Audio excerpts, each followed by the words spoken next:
muchas gracias por acompañarnos hoy a otro podcast de Crianza Segura.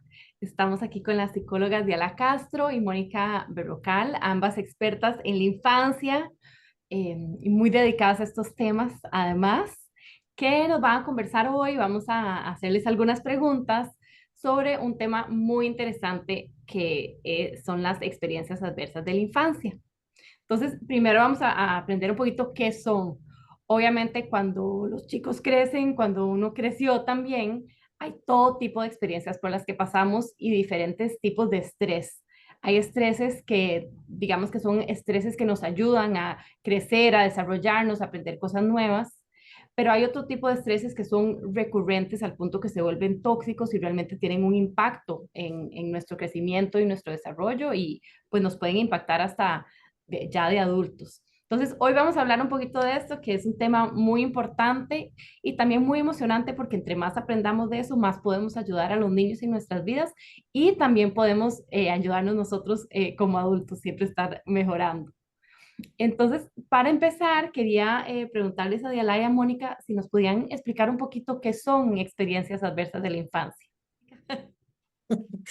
Bueno, es que hay mucho que decir sobre esto, ¿verdad? Porque realmente es un conocimiento ha sido muy asombroso todo lo que ha despertado, todo lo que nos ha hecho saber, observar y trabajar, ¿verdad? Con respecto a las experiencias adversas. Las experiencias adversas son experiencias que pueden ser recurrentes o pueden ser, por ejemplo, crónicas, pero que sí tienen un efecto perjudicial angustiante para los niños a lo largo de su desarrollo. Pero son experiencias que no fueron encontradas en los niños. Los estudios empezaron a trabajar con adultos, ¿verdad? Y a partir de situaciones crónicas que los adultos no lograban resolver, ¿verdad? Se hacen los primeros estudios entre los años 1995 y 1997 y se encontraron que adultos que tenían precisamente algunas afecciones crónicas como la obesidad, tenían dentro de su historia de vida experiencias precisamente infantiles que tienen que ver con esta adversidad. Entonces empezaron a hacer, ¿verdad? Como relaciones entre ciertas condiciones que se presentaban en la vida adulta con experiencias que habían sucedido antes de los 18 años. Entonces hay una primera lista que se ha ido como agrandando con el tiempo de cuáles son precisamente esas experiencias adversas, que cuando uno revisa la lista, uno se da cuenta de que uno puede tener una o muchas más experiencias que ha vivido antes de los 18 años. Entonces tenemos, por ejemplo, la violencia, violencia física, violencia emocional o violencia sexual. Tenemos, por ejemplo, cuando personas menores de 18 años han vivido negligencia física y una que es muy importante que es la negligencia emocional. Entonces, no solamente tiene que ver con todas las acciones, ¿verdad?, de descuido, sino con todo aquello que no se hace precisamente y que deja a los chicos con soledad, ¿verdad?, o con vacíos precisamente a lo largo del crecimiento. También, por ejemplo, cuando uno ha tenido familiares que usan sustancias, ¿verdad? Dentro de la dinámica familiar, cuando ha tenido uno familiares o personas cuidadoras con enfermedades mentales, llámese depresión, ¿verdad? U otras condiciones de la salud mental. Cuando hemos tenido familiares, por ejemplo, también que han sido privados de libertad. Y cuando hemos tenido personas cuidadoras o familiares también que han vivido situaciones de violencia y nosotros somos testigos de violencia. Y uno que es muy frecuente, que son las separaciones o divorcios, ¿verdad? Que pueden vivir los niños y las niñas. Esa es la lista inicial de las experiencias adversas que se empezaron a observar los efectos tan graves que podían generar en la población. Y a esas se les fue agregando, por ejemplo, el bullying, se le fue agregando, ¿verdad?, las situaciones de acoso escolar, se le agregó la violencia en las comunidades, situaciones, por ejemplo, como la pobreza, la deprivación económica también y diferentes circunstancias de discriminación. Entonces ha pasado, ¿verdad?, de ser como una lista inicial a una lista un poquitito más extensa, pero que igual hay estudios, ahorita hay relaciones hasta de 144,000 personas estudiadas de cuántas experiencias y cuántos efectos se generan a partir de estas, ¿verdad? De esto vivido. Sí, los estudios básicamente lo que arrojan es una correlación entre cantidad de experiencias adversas de la infancia y enfermedades, inclusive no solo mentales, sino como más probabilidad de depresión, ansiedad en la adultez, sino inclusive enfermedades físicas, como mencionó Diala, como la obesidad o problemas cardíacos, etcétera. Entonces, lo interesante de todo esto es cómo se fue documentando cuáles son estas experiencias adversas a partir de, en retrospectiva, poner a los sujetos de investigación a documentar qué habían vivido en su infancia y ver que realmente todas esas experiencias no solo tienen un impacto emocional, que es como lo que pensaríamos como más intuitivamente que podría pasar, sino también que eso impacta inclusive a nivel de salud física y muchísimos años después de haber vivido esta situación, ¿verdad? Algo que yo vivía a mis 4 años podría afectar a mi probabilidad de tener una enfermedad cardíaca en la adultez mayor, ¿verdad? Por ejemplo, entonces, eso ha sido como algo muy valioso de descubrir porque ha reafirmado esta tesis de que lo que vivimos en la infancia nos impacta por el resto de la vida. Estas experiencias, al final, lo que las define como adversas es que son experiencias que sobrepasan, o sea, que sobrepasan nuestra capacidad de afrontamiento, ¿verdad? Entonces son situaciones en donde no contamos con los recursos suficientes para poder manejarlas y acomodarlas como experiencias que son, ¿verdad? Que son cosas que con las que podemos lidiar. Eh, y creo que eso es muy importante porque ahora probablemente más adelante hablemos un poquito de este tema de, de qué realmente es una experiencia adversa y qué no. Hay experiencias que son difíciles en nuestra vida y que las podemos afrontar, pero otras que sí sobrepasan nuestras capacidades y que efectivamente, como dice Diala, pueden ser episódicas o pueden ser crónicas, ¿verdad? Que pueden ser cosas que repetidas veces las vivimos por años de años y que realmente generan un deterioro gigante que inclusive llega hasta el final de nuestras vidas. Entre más estudios se hacen, porque las estadísticas iniciales, ¿verdad? Arrojaban, por ejemplo, que 2/3 de la población habría sufrido al menos una antes de los 18 años, pero cada vez que se hacen réplicas de los estudios, no solo, ¿verdad? Se presentan de manera bastante diferente en las regiones, pero Latinoamérica es algo, digamos, donde todos estos porcentajes se incrementan. Y, por ejemplo, hay datos que narran que la primera experiencia adversa en promedio se vive antes de los 18 meses de edad. Entonces, realmente, ¿verdad? Asombra no solo la frecuencia, ¿verdad? Sino la repetición, digamos, que esto puede tener y los índices cada vez más altos, donde encontramos que las personas antes de los 18 años han podido vivir múltiples experiencias adversas y cada vez que hay una, ¿verdad? Se dice que se abre una cadena de riesgos hacia las demás, ¿verdad? Entonces, al final, digamos, una potencia la posibilidad de que se desarrolle otra, si no hay todo un entorno, ¿verdad? Que pueda como acompañar a los niños en esto. Y como dice Mónica, difícilmente ante una experiencia de estas de violencia, etcétera, que mencionamos los niños, ¿verdad? Pensemos, cualquier niño menor de 12 años va a tener la capacidad para poder sobrellevar una experiencia tan difícil, especialmente porque es en los entornos cercanos. Además, riesgo de vivir experiencias en ciertos contextos, ¿verdad? Inclusive en ciertas poblaciones es más frecuente que en otras.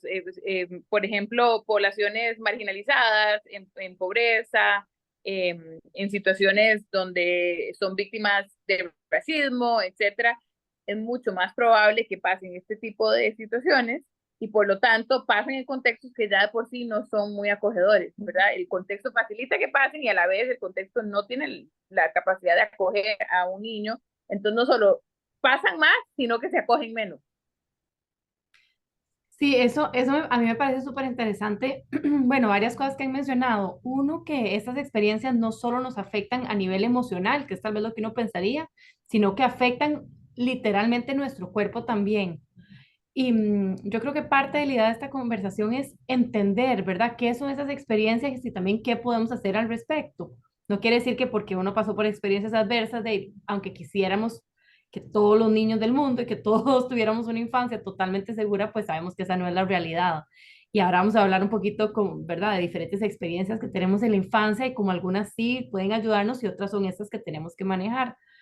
Y lo otro que me parece muy interesante también es esto de que normalmente no es el niño que puede hacer algo al respecto, o sea, que como adultos podemos hacer algo obviamente para sanar y para entender esas experiencias, pero que esta parte de la intervención, de los testigos proactivos, de lo que estamos hasta haciendo aquí, por lo menos informarnos al respecto es tan importante porque ¿verdad? El requerir algún tipo de intervención es importante para poder apoyar a por lo menos o evitar o disminuir el impacto que estas experiencias podrían tener. Y no sé si nos podrían contar un poquito más también sobre qué, por ejemplo, cómo se puede manejar estas experiencias adversas. O sea, que ahora que estamos aprendiendo, ¿verdad?, sobre experiencias adversas, y uno dice, ok, ¿ahora qué hago? ¿Qué sería como un primer paso? Primero, aprender más sobre las experiencias adversas, entender sobre tal vez qué experiencias adversas ha pasado uno, o más bien entender cómo, no sé, proteger a los niños para evitar ese tipo de situaciones. ¿Cómo recomendarían ustedes es un primer paso para abarcar este tema? Que, para empezar, aquí Diana podrá agregar más, pero mi primera recomendación lo primero que creo que es importante destacar es que restaurar la sensación de seguridad en el niño y la niña y tener alguien que pueda fungir como una base segura, que pueda acoger al niño o la niña siempre va a ser absolutamente clave. O sea, sabemos que estas situaciones se sobrepasan o se lidia con ellas en la medida en que alguien esté ahí para mí. Definitivamente las personas cuidadoras o familiares son acá, digamos, las que tienen en sus manos el poder amortiguar los efectos de las experiencias adversas. Y es muy importante partir de uno mismo. Por ejemplo, si uno es una persona adulta que tiene, no sé, como mayor dificultad para tolerar, por ejemplo, las reacciones emocionales de los niños, si uno tiene dificultad para manejar el estrés, ¿verdad? Que evidencian los niños, el estrés propio y por ende el estrés que nos, ¿verdad? Que puede, necesitamos acompañar a los niños, si tenemos condiciones de salud, que son condiciones, por ejemplo, repetitivas o crónicas, de las cuales supuestamente no hay como un enlace, ¿verdad? Con alguna dificultad a nivel fisiológico, si tenemos componentes depresivos o de ansiedad o tenemos, digamos, alguna condición, es muy importante que revisemos algo que se llama nuestro puntaje ACES. ¿Verdad? ACES es la forma, digamos, en que generalmente se conocen a las experiencias adversas, ¿verdad? Que viene del inglés. Y es importante para todos nosotros saber cuál es mi puntaje ACES, ¿verdad? Porque ya sabemos que 3, 4, o sea, de 3 en adelante, ¿verdad? Abre toda esta cadena de riesgos. Y se ha observado que entre más experiencias adversas uno ha tenido, es posible entonces que uno haya pasado por estas experiencias difíciles que tienen efectos perjudiciales sin el acompañamiento de personas adultas y por ende nos puede hacer difícil acompañar a los niños. Entonces, para nosotros poder acompañar a los niños tenemos que organizar nuestra experiencia, tenemos que reflexionar sobre nuestra experiencia y saber por qué tenemos las reacciones que tenemos. A veces, por ejemplo, podemos pensar que estas experiencias no son tan importantes porque para nosotros igual así fue la vivencia cuando las tuvimos que atravesar, por ejemplo, o no sabemos qué hacer cuando los niños tienen dificultades porque tampoco tenemos esa experiencia en nuestra historia de vida. Entonces, sí es básico que nosotros como personas adultas revisemos cuáles fueron nuestras experiencias, observemos si los efectos que tenemos son físicos, son emocionales o relacionados con nuestro manejo, por ejemplo, de la tensión, el estrés y las dificultades, porque generalmente está muy relacionado con eso, y en qué está afectando nuestro acompañamiento a los niños y las niñas, tanto para identificar si alguna de estas está pasando o cuáles son los efectos de esta que tal vez estén atravesando los niños y las niñas. Entonces, es un adulto que necesita conocerse, revisar sobre este tema, saber en qué le afectó para poder precisamente, ¿verdad?, prevenir y acompañar y amortiguar los efectos en los hijos. Sí, eso a mí lo que me parece es que es muy positivo en el sentido que yo creo que uno lo empodera en que puede hacer algo al respecto. Yo creo que uno a veces como adulto, y eso es algo que hemos hablado en uno de los podcasts, a veces, ay, ¿por qué estoy reaccionando de esta forma? Y aunque uno tal vez quiere o tener más paciencia o, ¿verdad? No reaccionar a ciertos comportamientos de alguna forma.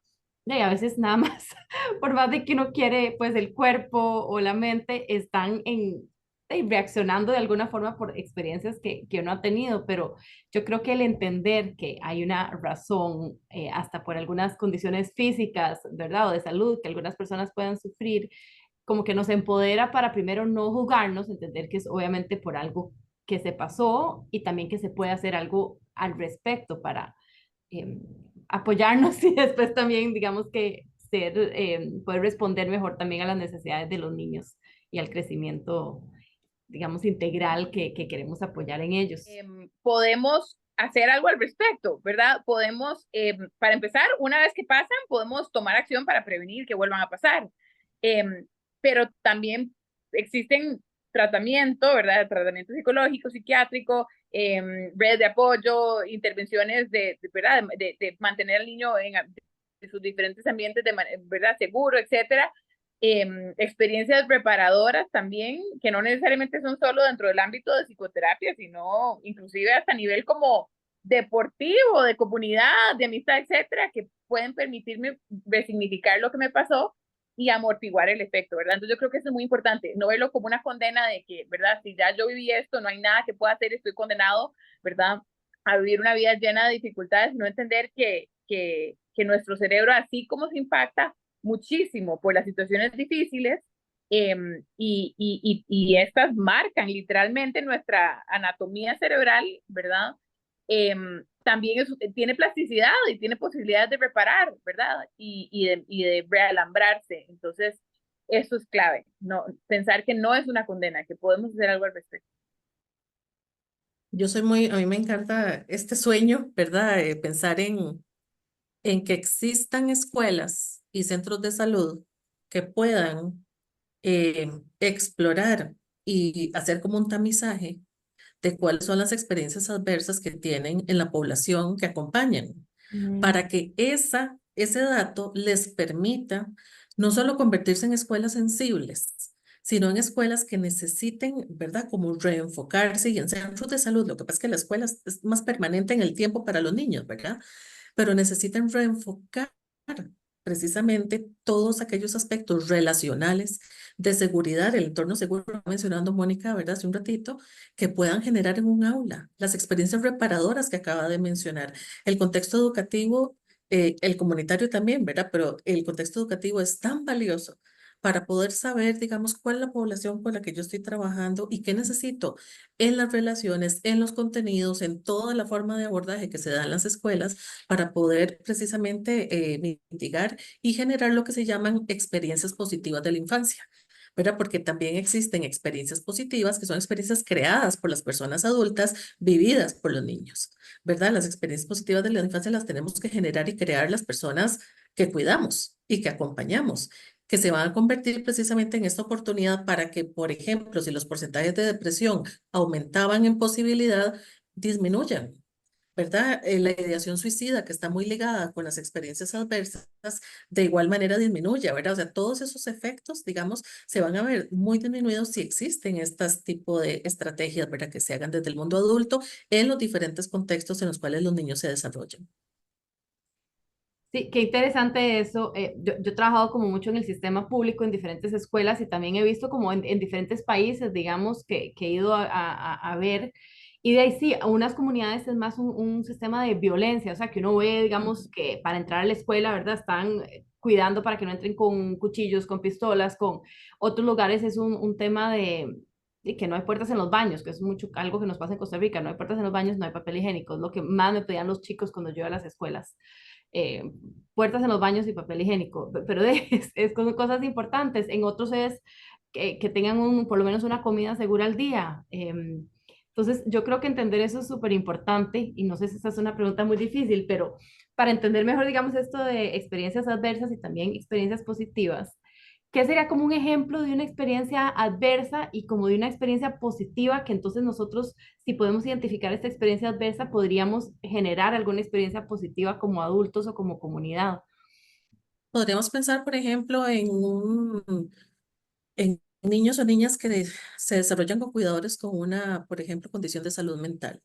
que son condiciones de salud mental que día a día lo que generan es a veces incertidumbre por las conductas que pueda tener esta persona, por los niveles de seguridad que pueda tener esta persona adulta, si tiene conductas que son difíciles o conductas que son peligrosas o riesgosas, conductas depresivas o, por ejemplo, más bien abrumadoras porque tiene, ¿verdad? Situaciones, por ejemplo, de pánico. Entonces, si nosotros pensamos en el estrés cotidiano, en la incertidumbre cotidiana, en, digamos, como las emociones que puede generar este tipo de experiencias en los niños, podríamos pensar en entornos, por ejemplo, donde se trabaje de forma muy clarita, que el niño pueda hablar de qué es lo que está pasando, por qué se presentan estas conductas, qué puede hacer él en ciertos momentos y con quién puede contar, por ejemplo, que reciba apoyo en momentos difíciles y pueda recibir, no sé, la seguridad de vínculos, ¿verdad? Donde esta persona pueda llegar a, desde conversar, pedir ayuda, pedir un consejo, recibir, ¿verdad? Un momento o periodo, por ejemplo, para estar tranquilo, para estar seguro.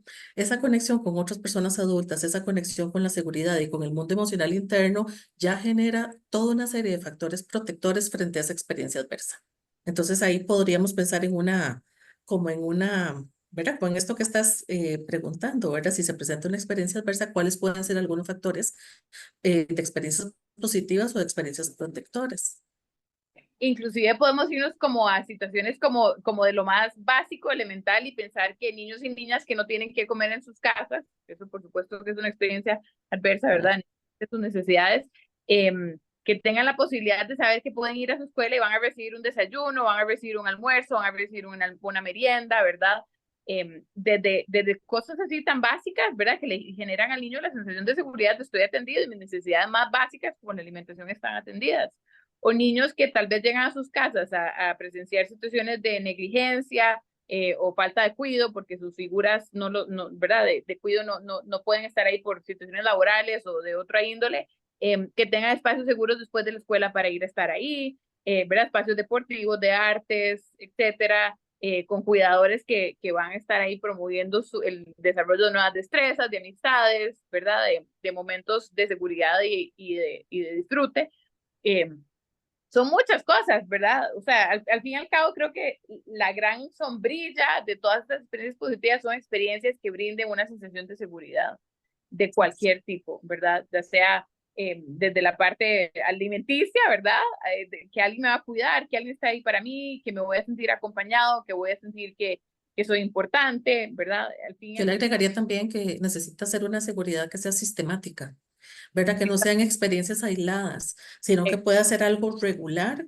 Y en estas experiencias de seguridad siempre hay un requisito, hay una sensibilidad para la necesidad de los niños. Entonces existen precisamente este tipo de apoyos porque ha habido personas que saben y han reconocido que los niños necesitan un lugar seguro, un entorno donde ser escuchados, donde se desarrollen sus habilidades. Entonces también el componente de la sensibilidad es como muy importante, que haya adultos que se vuelvan personas significativas, porque hay situaciones de comunidades y familias multiestresadas y con múltiples vulneraciones, donde las experiencias adversas, ¿verdad? Hacen así como una efervescencia, ¿verdad? Porque existen en una gran frecuencia.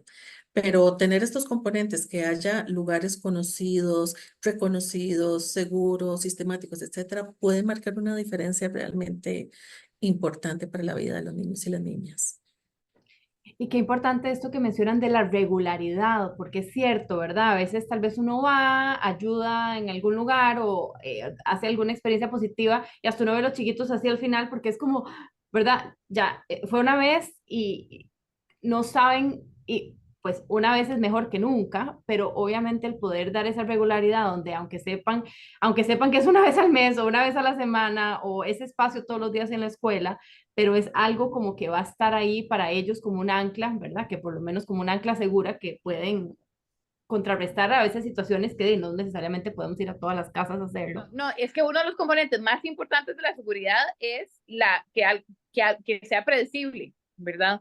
Que algo sea predecible para mí. La parte de la incertidumbre va en contra de la seguridad. Entonces, por eso es tan importante que estas intervenciones o estas experiencias sean predecibles y no intermitentes ni aleatorias, porque si no, más bien generan una sensación de constante abandono, negligencia, pérdida, en vez de generar una sensación de seguridad, ¿verdad? ¿Y qué podemos hacer, por ejemplo, si estamos hablando de en sistemas como de centros educativos, o sea, que me encanta eso, de que uno, ¿verdad? Podría usar esto como una herramienta para específicamente ver de qué forma podemos apoyar diferentes comunidades, diferentes centros, diferentes escuelas. Y si lo llevamos un poco a las casas, ¿qué puede hacer uno como un papá, como mamá o el abuelito a cargo, ¿verdad? A veces no siempre es el papá y la mamá que está a cargo como para establecer también ese tipo como de experiencias positivas, porque algunas experiencias adversas, pues tal vez los adultos saben, hay algunas que tal vez no sabrán que están pasando, pero para como también establecer eso en el hogar. Yo creo que si nosotros vemos las experiencias adversas son como a veces se sienten como caóticas, como con incertidumbre, como con demasiadas emociones al mismo tiempo, demasiada sensación de desprotección y eso nos puede guiar, ¿verdad? Entonces, por ejemplo, personas significativas siempre van a ser un factor protector, siempre. De hecho, yo creo que es de los más importantes que hay, ¿verdad? Entonces, puede ser que haya múltiples situaciones de familias muy estresadas, pero que haya cuidadores con los que haya conexión significativa y que ojalá esa persona cuidadora además sea una persona predecible, sea una persona que tenga un vínculo regular con esta persona, con la cual pueda conversar, con la cual pueda hablar de sus emociones, una persona adulta significativa que le explique, digamos, qué es lo que ese niño está sintiendo, qué es lo que está sucediendo, las opciones, por ejemplo, que se pueden tener en diferentes momentos, el seguimiento de rutinas, que los niños puedan sentirse cuidados, que puedan sentirse vistos por estas personas, ya va a generar un factor protector enorme, ¿verdad? Que siempre hemos dicho que son factores que amortiguan, ¿verdad? El estrés generalmente prolongado y que se puede convertir en tóxico, que se genera a partir de estas experiencias. Poder conectar a los hijos con las comunidades, con grupos externos también, o a los niños, ¿verdad? Con otros grupos de referencia, ¿verdad? Que sean positivos y externos, también generalmente va a generar efectos sumamente positivos. Yo también quisiera devolverme a rescatar lo que dijo Diala, de que como cuidadores es importante que nosotros mismos nos estemos al tanto de cuáles son nuestras experiencias y trabajemos en nosotros mismos para poder ser estas figuras, ¿verdad? Estas figuras que saben responder, que van a poder manejar situaciones difíciles y que no se van a sobreactivar ante una situación amenazante a nivel, ¿verdad?, emocional. Yo creo que otra cosa importante también es darle importancia, especialmente pienso, por ejemplo, como en los centros educativos. O sea, me pregunto si los centros educativos realmente a veces están conscientes de las situaciones que vive su población, ¿verdad? Y tal vez iría hasta más allá de centros educativos, iría como a centros de actividad y reunión de personas, de niños y jóvenes, ¿verdad? Como centros deportivos, centros culturales, etcétera. Pienso yo que son lugares que tienen un potencial muy grande de generar experiencias reparadoras, eh, también de tomar acción inmediata para proteger en caso de una situación, ¿verdad?, que haya que atender, inclusive, ¿verdad?, a nivel hasta judicial, ¿verdad? Eh, que, pero a veces no hay conocimiento profundo de cuáles son las situaciones que viven sus estudiantes o sus participantes en el día a día. Entonces pienso yo que hay una responsabilidad importante realmente conocer qué está viviendo esta población, de buscar maneras de hacer estos tamizajes, ¿verdad? De conocer la historia de cada chico, chica, sus situaciones y poder detectar y atender, ¿verdad? Porque se nos pueden pasar por desapercibidos muchísimas de estos niños con estas experiencias, simplemente porque no le estamos dando una importancia y no nos tomamos el tiempo de realmente conocer qué pasa detrás de cada una de las caritas, ¿verdad? Que llega en el día a día a nuestro centro o a nuestro lugar, ¿verdad? De actividad cultural, deportiva, etcétera. Entonces hay una parte muy importante de detección, siento yo, que a veces no pasa y que es clave. Y también pienso yo que una cosa que podemos hacer también es realmente preocuparnos por qué están haciendo nuestros gobernantes, ¿verdad? Eh, qué tipo de acciones están tomando a nivel de política pública, qué se les está dando prioridad, donde uno ve que los financiamientos, o sea, que hay partidos políticos o personas que promueven que no se financien las artes, la cultura, los centros educativos, que no se le dé presupuesto a las instituciones encargadas de la niñez, o que a estas cosas no le dan importancia. Esas son luces rojas, ¿verdad? Que nos dicen, wow, o sea, estamos desprotegiendo a nivel muy grande a poblaciones que dependen de estos recursos para poder salir adelante, ¿verdad? Que estos son los que los van a sacar adelante. Entonces yo creo que también tenemos una responsabilidad de ver qué proponen las personas en el poder para poder amortiguar efectos y prevenir la vivencia de estas experiencias adversas en la infancia y en la juventud. A veces no le damos la importancia que le deberíamos dar a estas cosas y realmente en manos de ellos está muchas veces la capacidad de hacer intervenciones tremendamente poderosas para números muy grandes, ¿verdad? Porque son cosas a nivel país, ¿verdad? Entonces creo que también tenemos esa responsabilidad como ciudadanos, ¿verdad? Sí, qué importante esto como de no asumir, ¿verdad? Y de tener como ese, el querer entender por qué es lo que están pasando los chicos y yo creo que lo importante de este tipo de experiencias adversas es que es a todos los chicos, o sea, unos tal vez van a sufrir más porque o viven en una zona de violencia o no tienen que comer, pero igual va a ser, digamos, si es una escuela pública o privada, igual los chicos sufren, ¿verdad? No asumir porque una comunidad parece que es más próspera que la otra o viceversa, que una está mejor que la otra necesariamente. Entonces, me parece interesante, ¿verdad? Esta parte de cómo realmente escuchar cuáles son las necesidades y cómo podemos apoyar a los chicos en todo lugar. Y tal vez quería hacerles una pregunta para cerrar, que era creo que un tema importante que habíamos tocado al principio, que era que hay experiencias de infancia que no son adversas y que son como estreses que más bien ayudan al crecimiento, ¿verdad? Que es algo que no es un estrés tóxico, sino es, ¿verdad? Una experiencia, no podemos tener a los chiquitos también, ¿verdad? Que nunca experimenten nada. Entonces, no sé si nos pueden contar para como también entender la diferencia y no de pronto no querer que los chiquitos tengan ninguna experiencia de infancia, sino cuáles son esas experiencias que sí son importantes. Yo creo que eso es muy importante, Caro, porque estás diciendo algo que pasa mucho, que es que a veces pensamos que cualquier situación con algún grado de dificultad la podemos clasificar como adversa y eso no es así, ¿verdad?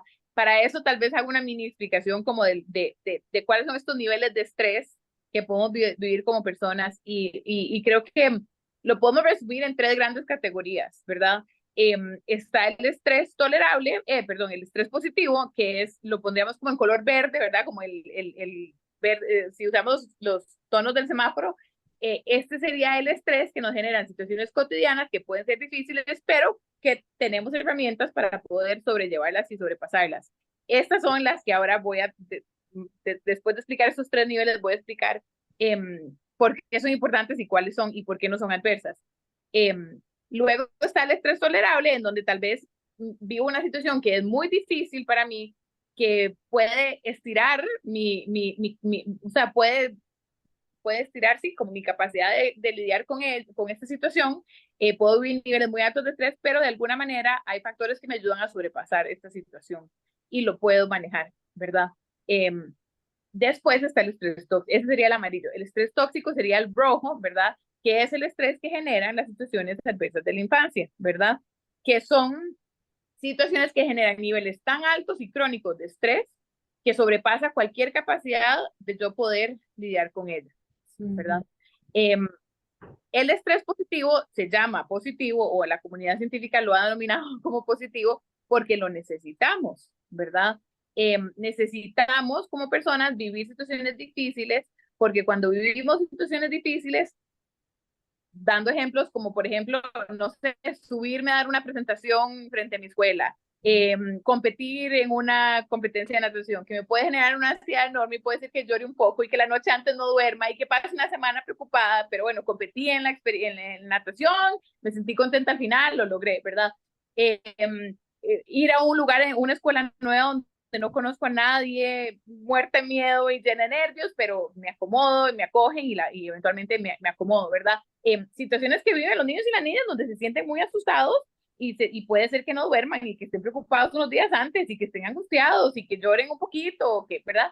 Pero que de alguna manera, al vivirla y superarla, genera una sensación de dominio, de seguridad en mí misma, desarrollan capacidades en mí de darme cuenta que yo puedo hacer cosas difíciles. Eso es genial, ¿verdad? No se trata de que protejamos a nuestros niños y niñas de cualquier situación difícil porque necesitamos de experiencias difíciles para poder desarrollar destrezas de afrontamiento, pero también una sensación de seguridad y de dominio. O sea, que yo sepa que yo puedo enfrentarme a situaciones difíciles, que yo pude pararme frente a la escuela y recitar un poema, que me metí en una competencia de natación frente a un montón de chiquitos y lo logré, a pesar de que la semana antes no dormí de miedo, ¿verdad? Son situaciones que necesitamos para nuestras vidas. Nadie necesita vivir violencia doméstica para desarrollar estrategias de afrontamiento. Nadie necesita vivir abuso de sustancias en su casa para desarrollar estrategias de afrontamiento. Eso no es una experiencia positiva que va a generar una sensación de dominio. Todo lo contrario, eso genera estrés tóxico y más bien genera una sensación de no poder manejar el mundo, de sentirme absolutamente inseguro y tiene un efecto totalmente contrario a las experiencias positivas. Entonces creo que es importante que no pensemos que lo que tenemos que hacer es proteger a los niños y las niñas de vivir cualquier dificultad de sus vidas. Lo que tenemos que hacer es promover el desarrollo de destrezas de afrontamiento para situaciones que son normales, ¿verdad? Difíciles, pero que son cotidianas y normales, y prevenir la exposición a estas situaciones tóxicas, ¿verdad? Que generan todo lo contrario en los niños y las niñas. Tal vez un elemento importantísimo es, dentro de lo que Mónica explica, que cuando se están enfrentando a situaciones estresantes que son cortas en duración, tienen un tiempo limitado. O sea, uno puede detectar el inicio y el final, por decirlo de alguna manera. Puedo verme sin habilidades y con habilidades al final, por ejemplo, y mayor sensación de competencia. Si vemos esto es muy diferente a cuando las personas cuidadoras o las personas adultas son los agentes del estrés. ¿Verdad? Cuando es la persona cuidadora la que es violenta, la que abusa sexualmente, la porque, por ejemplo, está metida en situaciones ilegales tremendas y entonces terminó, por ejemplo, en una privación de libertad, un problema legal grandísimo a nivel familiar o de otros ámbitos. Cuando soy yo la persona que consume sustancias y todos los efectos de eso están a nivel familiar. Es decir, en gran parte las experiencias adversas son las personas adultas cuidadoras los agentes precisamente del dolor, de la adversidad, de la incertidumbre, de la desprotección, etcétera. Y ya eso es uno de los marcadores que hace esa gran diferencia para los niños y las niñas, porque precisamente, como lo hemos comentado en otros momentos, el papel de estas personas tiene que ser otro, no ser el agente precisamente de estrés, dolor, sufrimiento, dificultades, pero posiblemente los padres y madres, personas cuidadoras que tienen este tipo de situaciones o viven este tipo de situaciones están acarreando sus propias experiencias adversas, porque sí se ha visto que esto tiene un carácter transgeneracional. Entonces, sí se ha visto, digamos, cómo la acumulación de experiencias empieza a generar en las demás generaciones, ¿verdad? No solamente hay transmisión de ciertos aspectos físicos, por ejemplo, nacer prematuramente, tener algunas dificultades de salud, etcétera, pero sino precisamente la repetición, ¿verdad? La dificultad para contener, para sostener, para ser sensible con los niños y niñas, porque yo mismo estoy acarreando con las dificultades vividas en mi infancia. Entonces, ahí creo que hay una diferencia, ¿verdad? Importante que los adultos necesitan como comprender. Yo como persona adulta no puedo ser el agente repetitivo de estrés y dificultades para los niños y las niñas.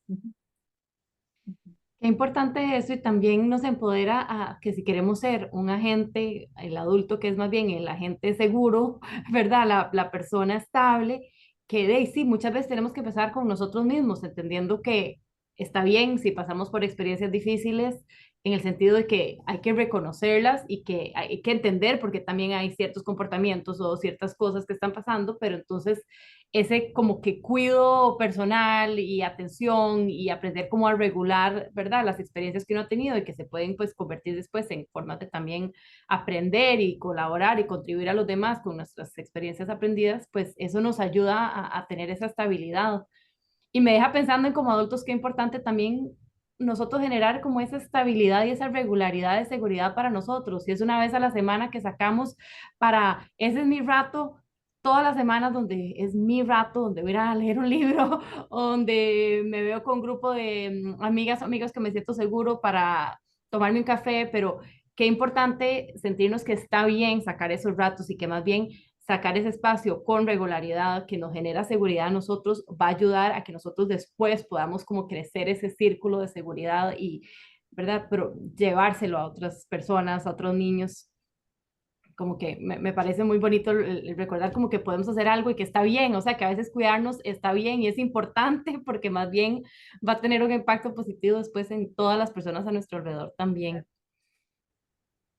Bueno, no, muchísimas gracias. Definitivamente, pues aprendí mucho y además como que creo que nos deja con muchas herramientas, tanto a nivel personal como a nivel familiar y también a nivel de comunidad, de impacto que podemos tener y acciones que podemos tomar para realmente asegurar que cada día pues tengamos más apoyo, más seguridad y acompañamiento unos a otros.